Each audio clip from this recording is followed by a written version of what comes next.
Well, hello again and welcome to our destination event for this week. And I am delighted to be introducing you to Turkey. Well, actually, the truth is, I'm not going to be doing the introductions. I've got somebody very special with us here today. I'd like to welcome our head of operations, James Cathy, to really walk us through what Turkey in his experience has been. So, welcome, James. Thank you.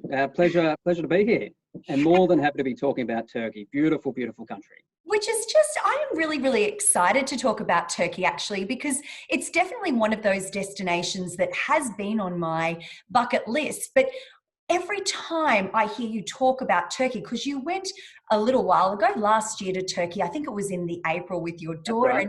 That's right. April last year, correct? April last year, and we had the pleasure then of hearing you talk about your experiences, and it was absolutely stunning in so many different ways.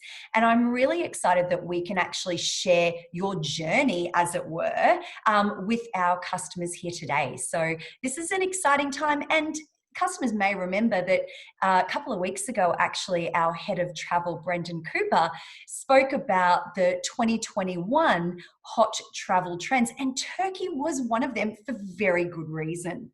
So Absolutely. let's get into it. Yes. Okay. Right.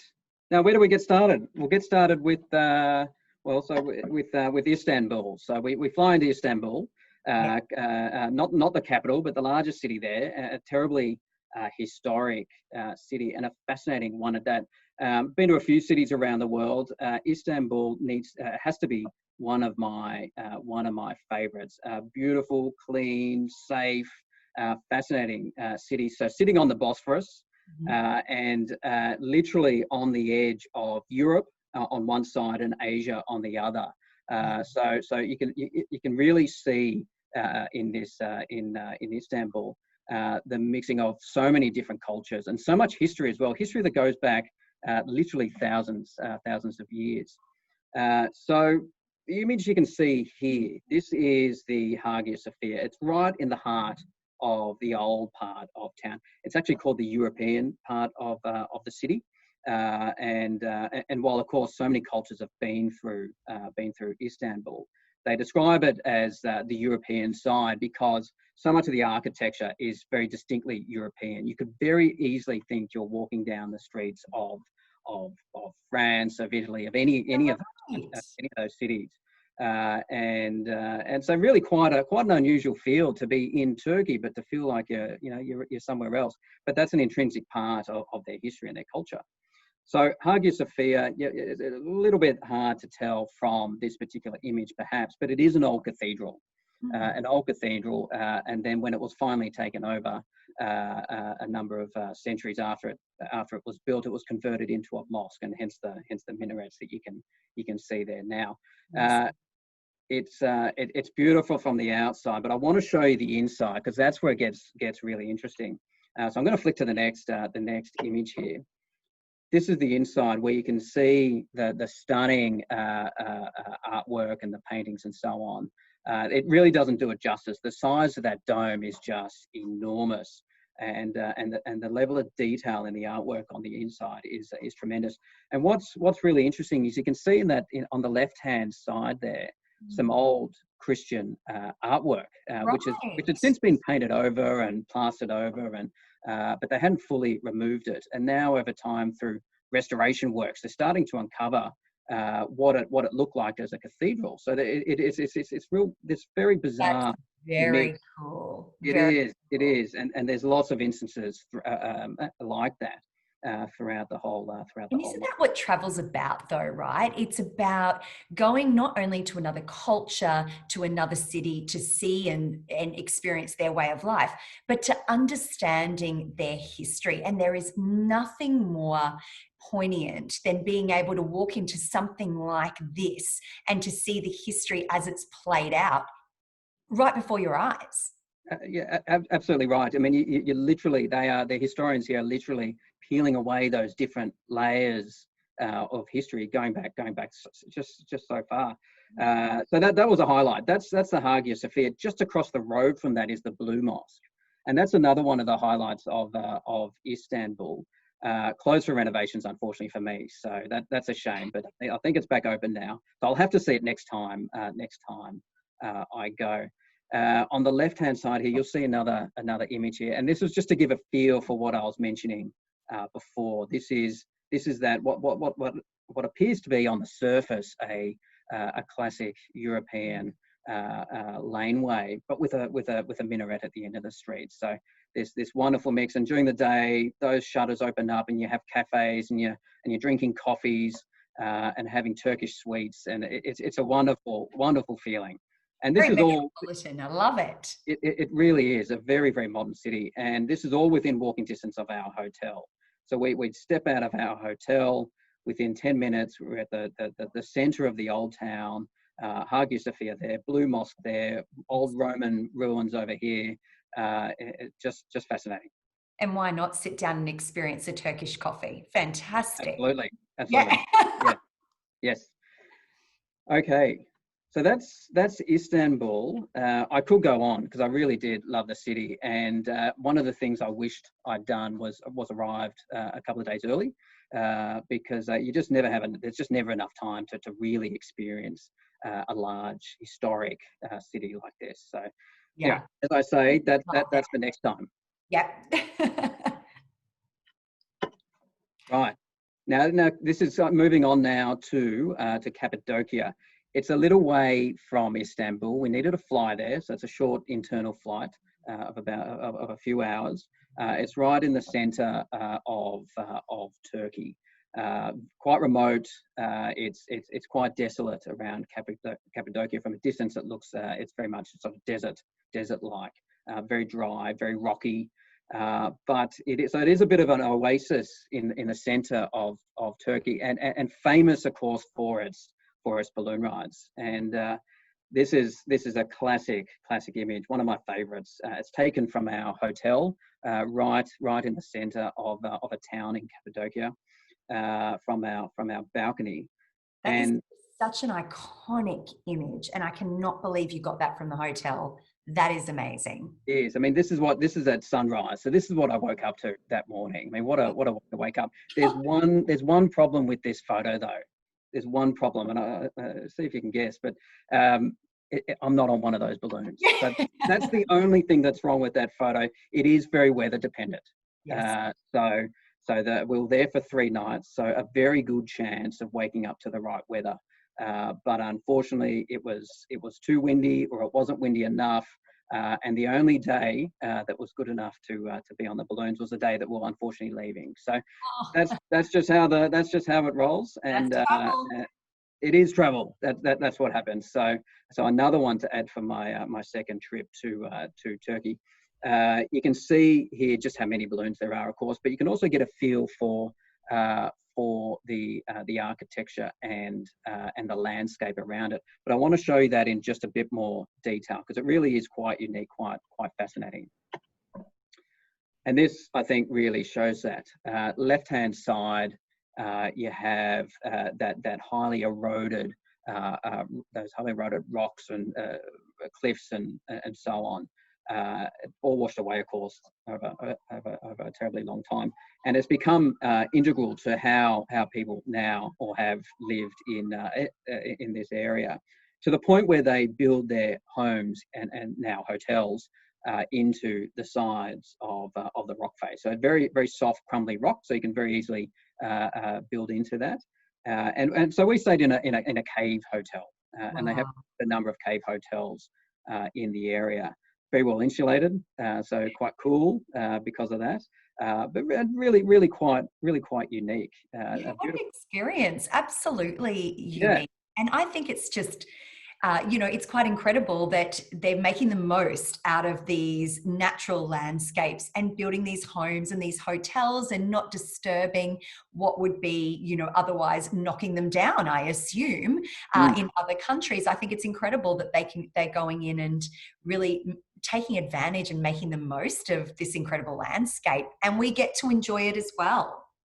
Absolutely, yes, and so like I said, spent a few nights here. There's lots to do. It's not just about the balloons. We went on some lovely walks, some delicious food. It's quite famous for its pottery as well in this area, and they had this wonderful dish. It's a vegetables or a meat sort of casserole cooked in a jar, but it's a one-use jar. So they bring to your table a jar that they then crack open with a hammer, and you eat it out of that one use clay pot. So quite a unique way of cooking your food. Oh, Wouldn't yeah. recommend it at home unless No, you've got a not with kids. No. no. Well, so that's Cappadocia. We had a lot of fun there. There's a video here that I want to show you, and you'll have to listen to it. It's of course Turkey is of course a Muslim country, and so this is an integral part of society over there, and it's a beautiful sound. I want you to listen to it, and I really want you to feel what this might be like to be there. So let's just one moment. Here we go.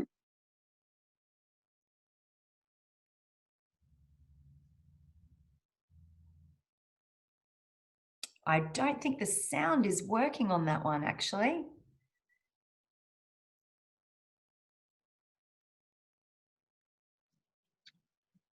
Look, I hope you heard that.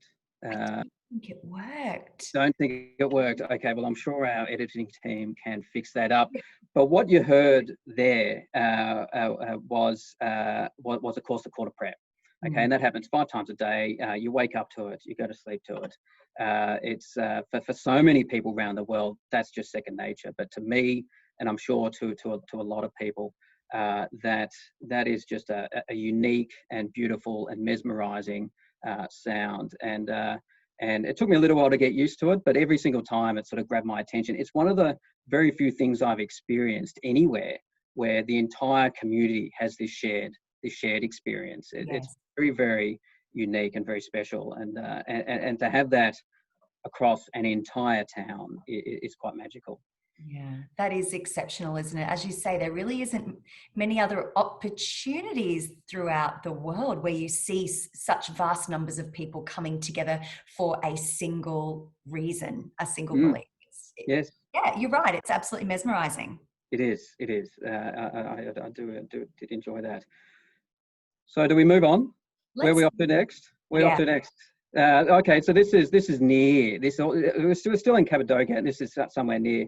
And look, it's hard to go through Turkey and not talk about the food. And what I've shown here on the left-hand side is of course the very simple, the very humble, but the absolutely delicious gozleme. With flatbread with ricotta and with spinach on the inside. This was cooked on an open fire at a countryside stop that we had between towns. It's absolutely delicious. You don't get anything as fresh like that as you do here. So sorry, as you do over there. It's the food in Turkey is delicious. It a lot of charcoal, so a lot cooked on fire, whether it's meat or whether it's the vegetables. A lot of fire, a lot of coal used, a lot of spices, and I love all those things. So and a lot of nice, delicious flatbread and so on. So I had no shortage of food to choose from over there. A lot of fish as well. A lot of fish in Istanbul. On the Bosphorus and along the coastline, the Mediterranean coastline. So that's excellent. On the right-hand side here, I have the iconic Whirling Dervishes. Now, if you haven't heard of these dances before, and even if you have, to experience it, it's unlike what I expected. I've heard of the Whirling Dervishes, these blokes that spin around in circles for minutes on end. Didn't quite understand it, but having experienced it now, it completely changed my view as to what's going on. This is a hypnotic, a very spiritual event for the people involved. This is not just a dance. This is a spiritual moment for these people, and you can pick it up from this image here. These men here have practiced for years, and that they appear to be in a trance. They're just so deeply involved in this moment, and yeah, just wonderful to watch, and quite moving. I do have a video, so we'll see. I'm not sure if this is going to work now after our Let's last give it a one. go. Well, let's give it a go, and let's see what happens. But it will give you a good feel for what it was like.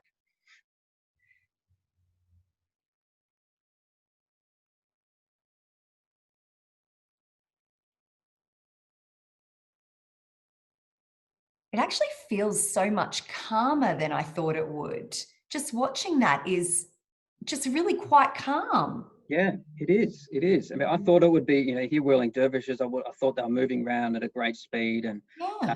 it's calm, it's relaxing, and a lot of music and a lot of chanting involved before and after as well. It's, yeah, I just didn't expect that at all. No, That's that one of was the beauties of travel, fantastic. the things you don't expect. Yeah. Okay, so let's now move to the coastline. So we've started in Istanbul, northwest of the country, into the centre, and now straight south to the Mediterranean coastline. Uh, Amazing. look, it is. It is. This is by far my highlight of the trip. 3 nights on board.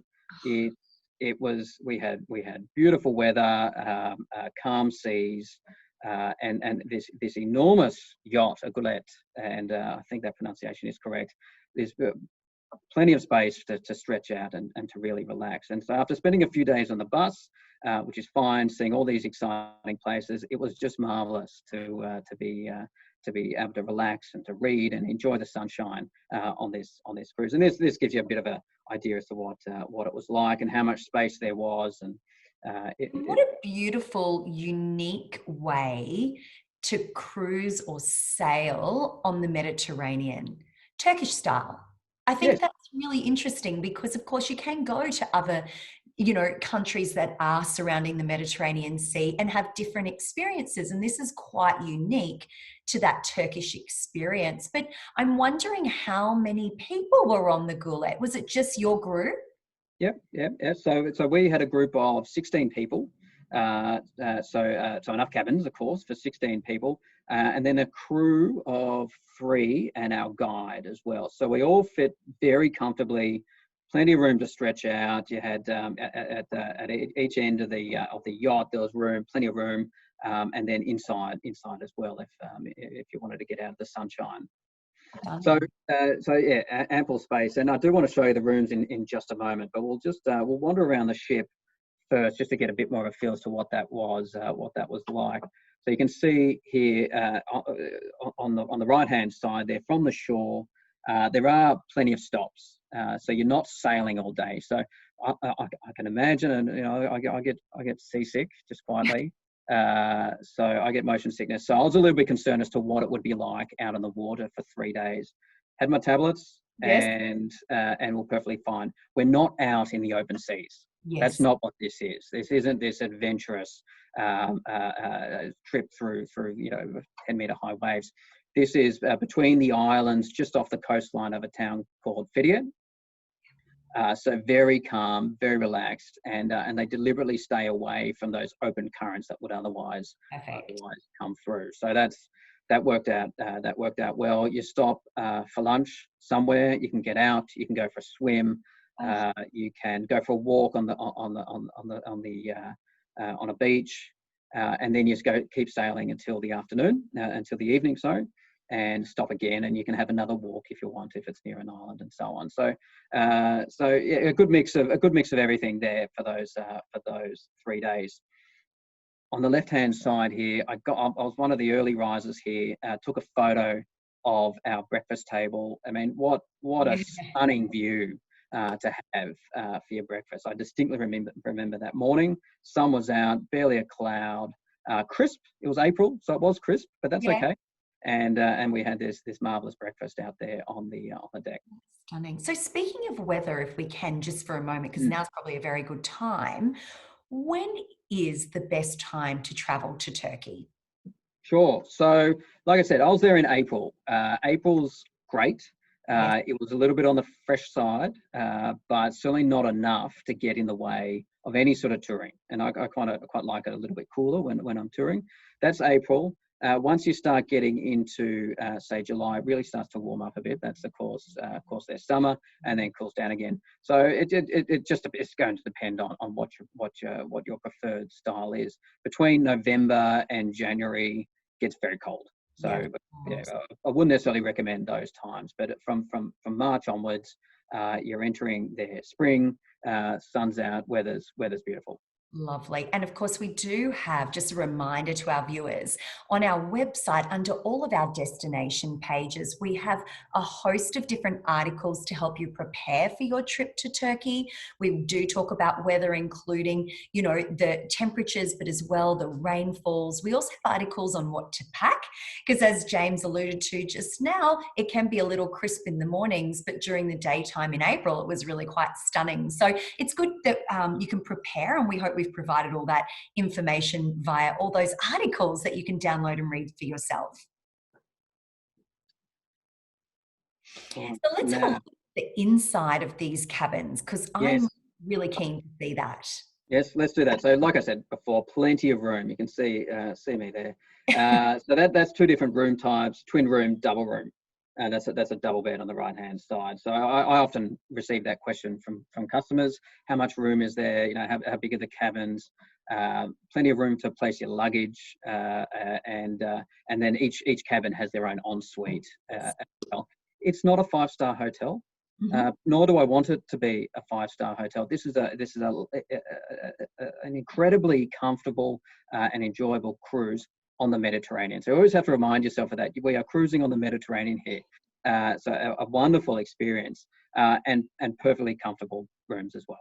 Yes, magnificent. And I think that's right too, isn't it? It is about the adventure, and this is a part of the adventure.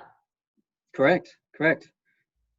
So that's so we'll move on. I think we're leaving. I mean, I'm reluctant to leave, but I think we need to leave the Mediterranean now, and we're continuing on up to Troy. Now we've all heard of Troy. We've heard of the stories. You may even have seen a terrible movie about it. This of course is the Trojan horse from that classic epic story. Not the real one. It is a remake, because we're going back a long time here. And that's the iconic entrance to the archaeological site. It's quite a difficult site to really get your mind around. It's multiple towns, multiple cities, all built on top of each other over hundreds of years. So it's not one preserved city. It's one preserved city sitting on top of another one. And so really quite difficult to get your mind around and understand where things are at. But these images here of an amphitheatre, an old amphitheatre here, this is one of the more distinct areas of that site. So you can quite clearly see what this is. Everything else is absolutely fascinating. Just requires a bit of imagination. And to have visited such a iconic site is really quite exciting. Definitely. We'll move on to something that doesn't require quite so much imagination, and that is the preserved Roman city of Ephesus. And this is marvelous, absolutely marvelous. And you can see, I mean, you can really see, I think, quite clearly the trailing city street down this hill here. It would have once ended up at a harbour. It was a port town. The water's since receded, and that's the reason why the town has since declined, and also why it's so well preserved, because everyone just left. Yeah, right. But you can definitely tell it is of Roman history, can't you? That's exceptionally well preserved. It is. And old buildings. You can walk inside the buildings. No rooftop, of course, but you can see the old walls and walk amongst it. It's really quite special, because these are. Sorry. There's nothing better than being able to do that, I think. Being able to literally walk the same footsteps as people did hundreds and hundreds and hundreds of years ago, and to have a think about what that life looked like for them. It's just, there's nothing like it. It's just incredible. I love history. Yes, well, I think we're both like that then, and because I think I said exactly the same thing when I was there. I'm walking on the same streets that people walk down, hundreds of years ago, and those streets are paved with marble.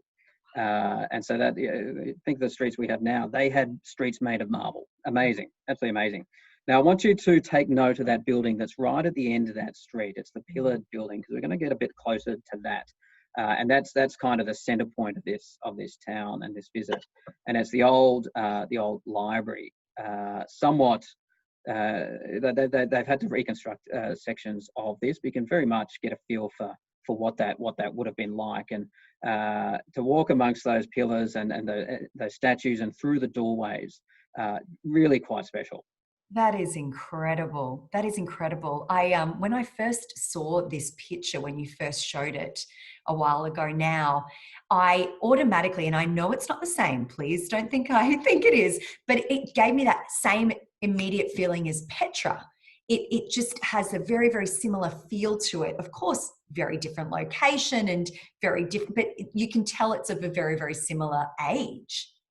Correct. Yes, and you can see how all these different cultures in the centre of the world there, Yeah. back in that time, have all borrowed from each other, and all the cultures have been interacting. And you're absolutely right. It has a feel for that famous site there at Petra.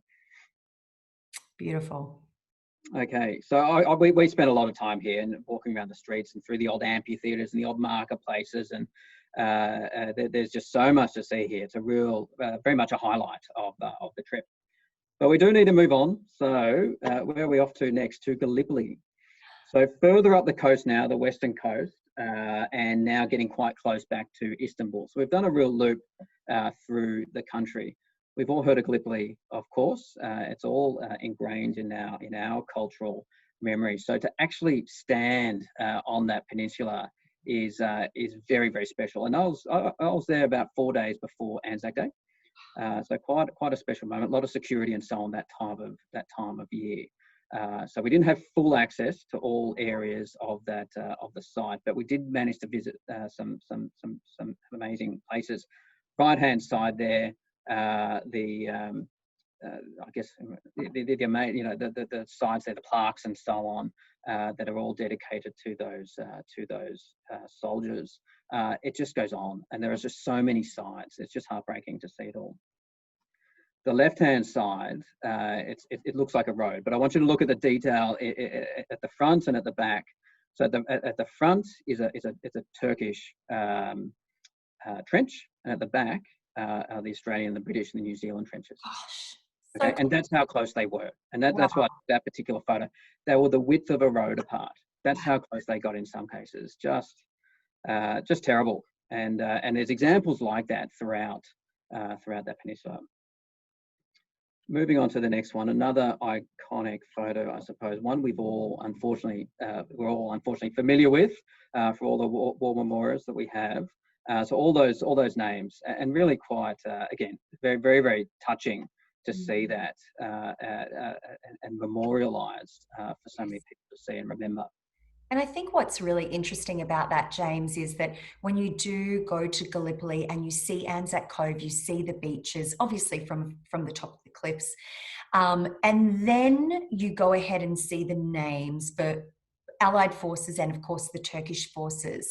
You cannot for a moment imagine what really happened there. It would be, I imagine, so incredibly overwhelming, just the sheer volume of names. Correct. To see all those names, to see the beach, to see the cliff faces, to actually see that for the first time, it's the textbooks don't do it justice. Not at all. Not at all. So keep that image in your mind there, because I want to show you a very similar one, and that is from the other side of this event. And of course, the Turkish soldiers, of course, see this as a very pivotal moment in their history, and they suffer terrible losses as well. And we all know that this area is in Turkey, but the story from the Turkish side probably isn't told as well as it could be. And they have very similar stories to our own. And so they have memorials there to their Turkish soldiers and the young men that passed away there. And to see that side by side, it just really hits home, that this is that both sides hurt here terribly. And so overall, just a very moving and special place to visit. Yeah, and I definitely think that as moving and as somewhat somber as it may seem, it is a part of our history, and we celebrate those young men every year, obviously, both in Australia and New Zealand very strongly. And to be able to recognise that and to visit that site and to honour them in that way is just something, just that little bit. It's just a little bit more really. It's real, It and I makes it a bit more can't real. imagine what that feels like. But that's incredible. And it's incredible to think, that we now come together, Australia, New Zealand, and the Turkish, and remember this time together. I think that's exceptional movements forward, obviously. Yeah, you're right, and I just felt so welcome, not just in Gallipoli, but all over the country. Yeah, that's a lovely feeling to be welcomed into to another person's country. Mm. Absolutely. Look, that was just the most incredible taste test, I think, It of is. It is. Turkey. There's so much more to see. I mean, I won't bore you with the full slideshow of all of my photos, but there is. They're definitely some of the highlights. Well, I appreciated it greatly. I know that everybody who's watching today has had questions and are commenting. And certainly, while we don't have time to answer all of those comments for you today, we will come back to you via the comments to answer everybody's questions, because there are plenty going on there as well. Don't forget to visit our website. We have a plethora of different opportunities for you to go and visit this incredibly enchanting country. One that certainly stands out for me is our 16-day inspiring Turkey, and that, including airfares from Australia starting at 3,999, really makes this destination so incredibly accessible. And why not stay on and see a little bit more, as James alluded, perhaps a couple of days, arriving a couple of days earlier in Istanbul and really getting immersed in that city first. We've certainly got plenty of different options for you. But James, thank you so much for sharing your personal photos with us today, your personal experience of your time in Turkey with your daughter, a time I'm sure you'll never forget. I won't. It was wonderful. So, like I said, pleasure to be here to share these photos, and look forward to answering any of those questions, because it's a destination that I think more people need to visit. Just wonderful. Absolutely. A hot one for 2021. Great. Thanks, Okay. James. Thank Thank you, everybody. you. Bye for now.